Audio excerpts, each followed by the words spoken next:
या देवी सर्वभूतेषु शक्तिरूपेण संस्थिता नमस्तस्यै नमस्तस्यै नमस्तस्यै नमो नमः।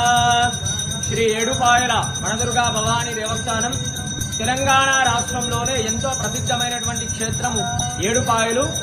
శ్రావణ మాసం 2వ శుక్రవారం వరలక్ష్మి వ్రతాన్ని పురస్కరించుకొని ఈరోజు వనదుర్గా భవానీ దేవికి ఉదయాన్నే 4 గంటలకు ప్రత్యేకమైనటువంటి అభిషేకము, తదనంతరం అమ్మవారికి కమలాలతో విశేషంగా అర్చించి అమ్మవారిని కమలాలతో అలంకరించడం జరిగింది.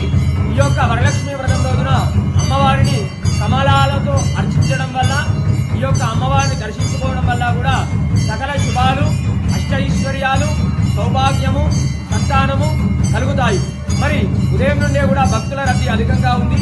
ఈరోజు శ్రావణ శుక్రవారము వరలక్ష్మి వ్రతాన్ని పురస్కరించుకొని ముఖ్యంగా మహిళలు అమ్మవారిని దర్శించుకోవడం వల్ల సౌభాగ్య సంతతి కలుగుతుంది. వచ్చేటువంటి భక్తులకు ఎలాంటి ఇబ్బంది కలగకుండా ఆలయ ఈవో కృష్ణప్రసాద్ గారు, సిబ్బంది అన్ని ఏర్పాట్లు కూడా చేయించారు. వనదుర్గా భవానీ